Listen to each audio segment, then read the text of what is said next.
Hi, welcome back. My name is Judith. I'm one half of the Nutty Nitty Sisters.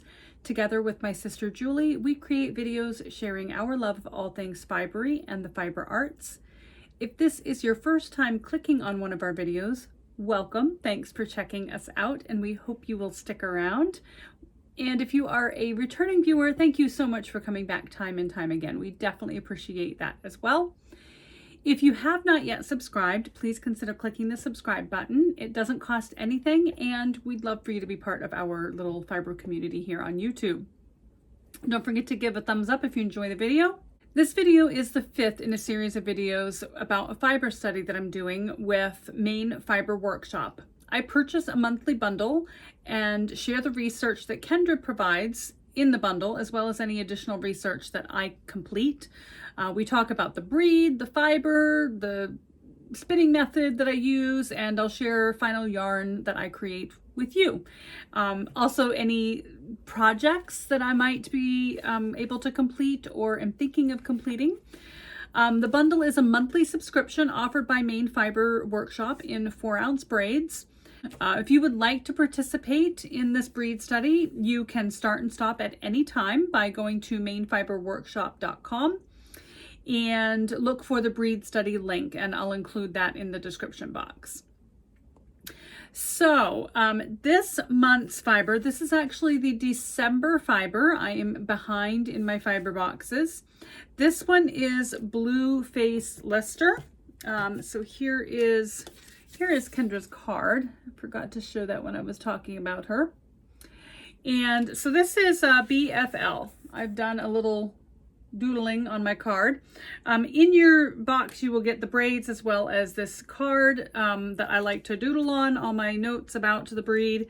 It has a spot for a fiber sample and a spot for your yarn samples, which is handy. Also, each braid comes with one of these cards already filled out with the fiber type and the weight, and then you just fill in the rest of the information when you're done with your yarn. Kendra also includes a little newsletter, and this month she includes something extra. She included a pattern of hers called Dune Infinity Scarf, and this was a scarf that she spun from the Bluefaced Leicester fiber and was dyed by Port Fiber. So I'm excited. I think that's what I'm going to do with this fiber, because she gave us the pattern, right? So I think that's going to be fun and exciting. So let's dive into what we learned about the fiber. So the information that Kendra provides is that the geographic origin of the fiber is the United Kingdom. The colors are white, some gray or brown. The staple length is 3 to 6 inches. The micron count is 24 to 28. And some description is it's an extremely popular and versatile long wool. It's soft enough for close to skin use, but is also durable. It's good for use in blends, often abbreviated BFL. So I did a little additional research. I always go to Wikipedia. There's always information there, and also there are some other links in the description box. I went to bflsheep.com and bluefacedleicester.co.uk for some great information. That last website has a ton of information. You will information overload, but really useful information about this breed of sheep. So I found that the specific region that these sheep originated was Hexham in Northumberland in the late 1800s to 1900s. In the 1970s, they came to the US from Nova Scotia. They are, again, a long wool. The wool is curly, fine, lustrous wool. There's no wool on the head or neck of the sheep. There's no kemp or hair in the wool. The males typically are about 110 kilograms or 240 pounds. The females are 89 kilograms and 196 pounds. Their fleeces are quite lightweight at only 1 to 3 kilograms or 2 to 6 pounds. So that was interesting. It is a very light, lofty wool. The sheep are considered Roman-nosed sheep. So they have a really long, that kind of long curved face. Their skin does have a blue color to it under the white. They don't actually get the wool on their head or their necks, so you can kind of see that blue tint of their skin beneath the fine down that's on their face and neck. BFL Ram is often crossed with a hill or mountain ewe, typically Swaledale. I also saw Welsh, Cheviot, and Exmoor. So the Fleece and Fiber Source Book, which is always my go-to for this kind of research, talks about a mule as just basically a crossbreed. And the reason that they do this crossbreed is to make a sheep that is more grass-fed friendly. It'll fatten up. It's meant to increase the meat production from these animals. And crossbreeding it makes it a little more grass-fed friendly, so it doesn't have to consume as much corn. Again, the wool is typically white, brown, or black.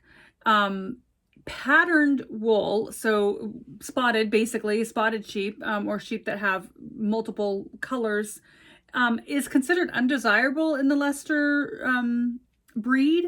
So often that patterned wool is bred out of that lineage, which I thought was interesting. I don't mind a spotted sheep, but okay. Bluefaced Leicester is also one of the most predictable fleeces. So like the micron count, the grade, the fiber length, the fleece weight is all pretty consistent across animals. So that was really interesting. You do get quite a range, but a true Bluefaced Leicester is pretty consistent in how the wool it comes out. It's very versatile. It's fine, not scratchy, and very durable. So that is the fiber in a nutshell. Let's take a look at it and then we'll talk about the yarn. So this is one of the braids, and you can see it is a beautiful, I think it's called a humbug prep, where you've got the brown and the white in there. It is a gorgeous, there's some really light brown tones here and some darker tones here. This is going to create a really nice heathered yarn. I'm so excited to get started on spinning this. Here is one braid that I've taken apart. And on this braid, where I have taken it apart and it's sort of gotten a chance to relax a little bit, you can really see some of the crimp coming through on that fiber. Some of the waviness, and it's so pretty. I love it. So my plan for this wool is I did some searching. I didn't find a lot in the Yarn a Texture book that I have, but the Spinner's Book of Fleece gave a lot of information about spinning Bluefaced Leicester. She actually did 3 different skeins from BFL. In a couple of different preparations. One was a 2-ply worsted lace weight yarn. And then she did a 3-ply worsted, which was, she described it as being, would be great to make a beautiful lightweight sweater because it's next to skin soft. And then she also did a 2-ply spun from the fold, where she combed it, she removed it from the combs on a diz in little pieces, and then spun it from the fold and did a 2-ply construction there. And that she described more as like a January type sweater. It's very lofty wool, very soft, and would be great for use in like an outerwear or a very warm garment. So what am I going to do with this wool? I am going to shoot for a yarn that can be used in this beautiful infinity scarf.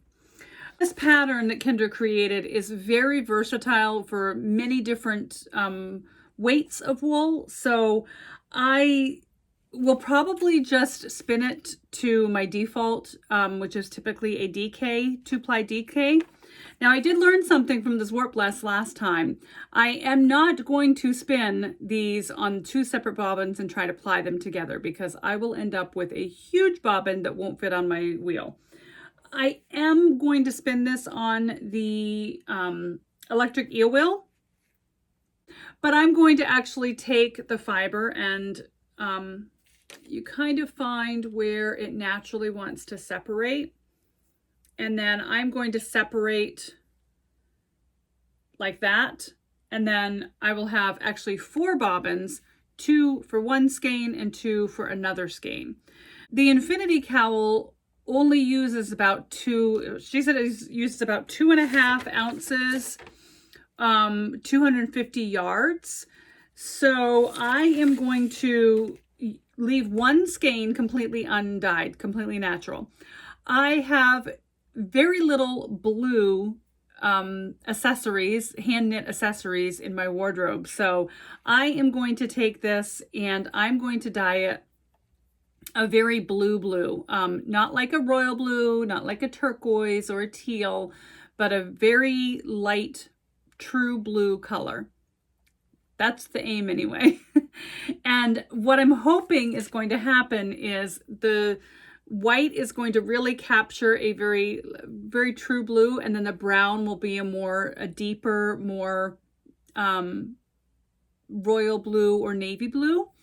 And then I'll have like a two-tone kind of heathered looking scarf when I'm done. So that's the plan anyway.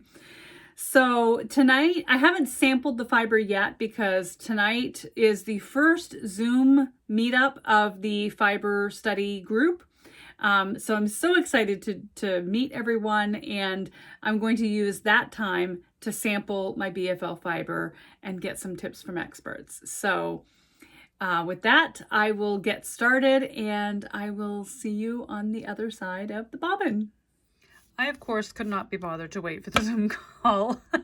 I was so excited to start this fiber, so I went ahead and got it ready to go, did a little sampling and done a little spinning. So here is my sample, and it looks great. So my singles, I've got some here on the eel wheel. I am going to be using the eel wheel to spin this. I just think it's going to come out nicer because I do want a thinnish yarn. So my singles are right about 24 to 22 wraps per inch. And that way I will get a DK weight yarn. So here is my sample plied, and we can see on the thicker side I'm at about 14 to 16. 12 rather. There we go. That sits really nicely in the 12. This kind of thinner piece is more of a 16 wraps per inch. So I think it's going to be a really nice DK weight yarn. There isn't a lot of color variation in it, but you can see some of the darker bits. On the bobbin, you can really see the difference. You can see those darker bits coming through. I'm hoping, because I'm spinning it so thin, I won't lose those darker bits, and I'll still get a nice heathered yarn. So let's keep spinning.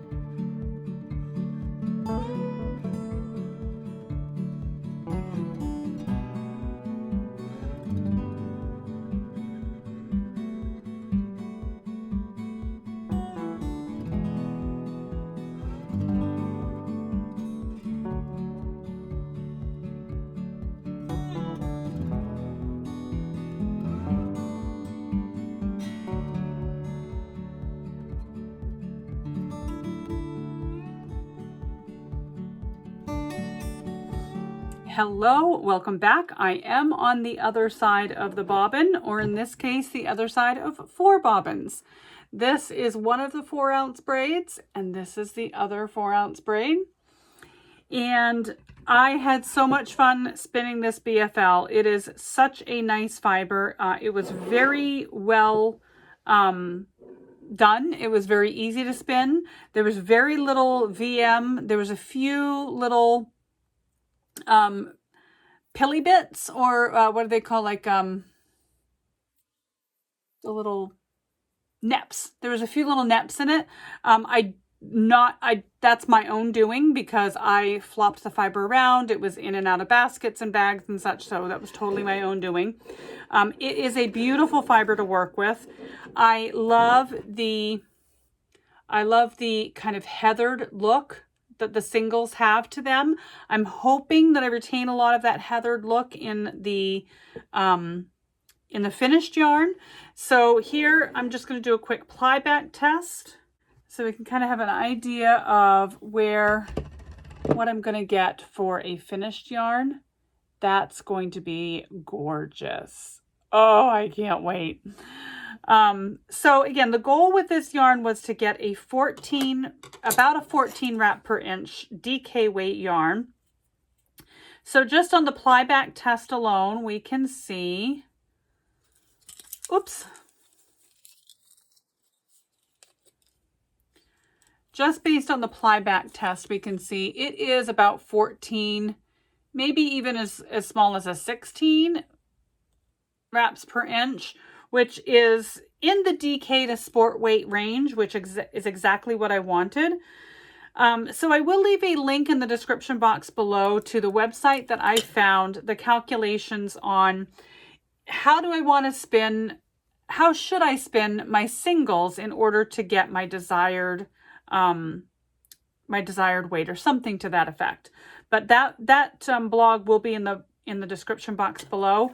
I used that calculation to figure out what I wanted my singles to be. So I want a 2-ply DK weight yarn. So you take your desired wraps per inch, which for me is 14, times 3 divided by 2. I'm looking at my desk because I have the calculation taped to my desk. I use it so much. So if I wanted a 14 wraps per inch yarn, times 3 is 42, and divided by 2 is 21 wraps per inch for my singles. And here is what I got for singles. Let me get that in the groove. So you can see it's right at the 20 wraps per inch. Maybe just a little thinner. It's definitely not as thin as 30. So I go to my other wraps per inch gauge here. And this one, the yarn doesn't stay in quite as well. So I use the other one more. But that's 22, and you can kind of see it's a little plump for 22. So I think it's about 21. I really do. So looks like I'm going to get my DK weight yarn out of the plied yarn. So we will go back to the wheel. I've got it all set up and ready to go for plying. So we'll give that a try tomorrow and hope to get the DK weight yarn that I'm hoping for. So I'll see you on the other side of the plied bobbin.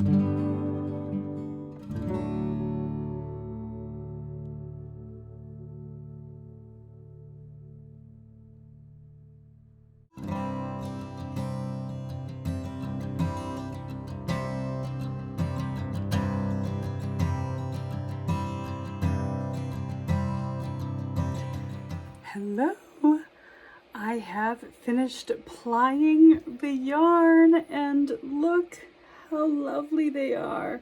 This one has a little bit more energy in it. So I think that one's going to be the one that I'm going to wash and dye. And then this one is just so nicely balanced. And they are so pretty. Look at like the heathered.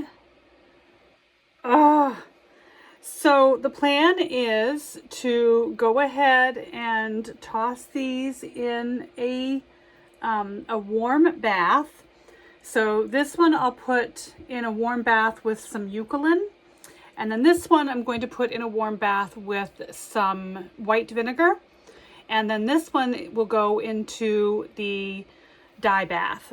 So I do my dyeing in a small crock pot that is used just for dyeing. And I'm gonna see if I can get something that is kind of a true blue, because like I'm wearing a blue shirt today and this was the only thing I had that had blue in it. So I want something that is like a true blue color. Yeah, so let's go dunk these in some water and see what kind of blue we can get.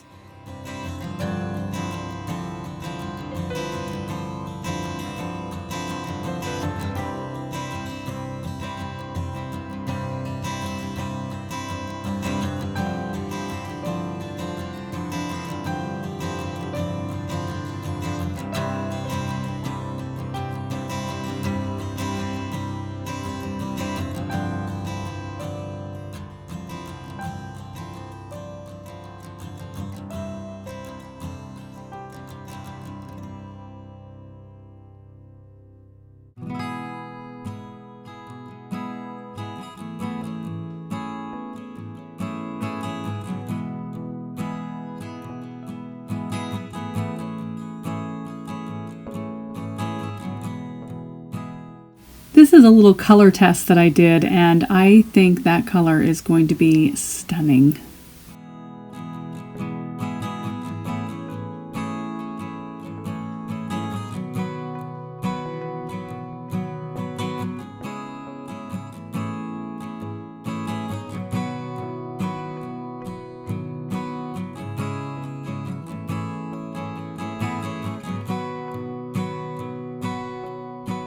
Hello, I am back with the yarny results. I have skeined up and measured up and washed up both fibers, both skeins. So this is a natural colored one. It did plump up a little bit more than I had expected. It's definitely not a DK. It's measuring anywhere from 9 to 11 wraps per inch, so it is a worsted. I'll need to make some modifications to that pattern to make it work. The natural one came in at 190.3 meters or 208.11 yards. And then the blue one, how I dyed this is I had some brilliant blue country classic dye left over from one of my other dye experiments. And it wasn't much, but it was all pre-mixed. So I decided just to throw it in the crock pot and see what came out. And it's beautiful. This is the dyed one. That is true color right there. That is very, very true to color. So you can see it's got these darker bits where the dark fiber is, and then this is like where it's just the plain white fiber. It's so pretty. This one came in at 165.5 meters or 180.99 yards. So that is the BFL fiber. What did I think about this, spinning this fiber? Well, it's BFL. It's kind of the staple fiber of spinners. It's great. It's what I learned on. This and Cheviot are pretty much a beginner's wool, I think. It's absolutely gorgeous. It came out so great. I'm so happy with it. It was very well prepped. I really can't say anything bad about it. There was no negative comments here. So that is the wool from December. So a sneak peek at January's fiber, because I'm behind. This fiber is called, I'm not sure if I'm pronouncing this correct, Punta Arenas, and it is a fiber from Chile. I've never heard of it, so I'm excited to learn more about it. Here is what it looks like. It is a beautiful white fiber, very, very fine. You can see some of the little bits there. It does remind me a bit of merino. It's kind of soft, like merino, but a little coarser, maybe more like the BFL. Yeah, so we'll see what this turns out to be in our next video. So thank you so much for watching and coming along this journey with me. I really appreciate it. I hope you enjoyed the ride. And if you did, please give the video a thumbs up. Yeah, I'm really enjoying this. This is a lot of fun, and I'll see you on the next video. Thanks for watching. Bye.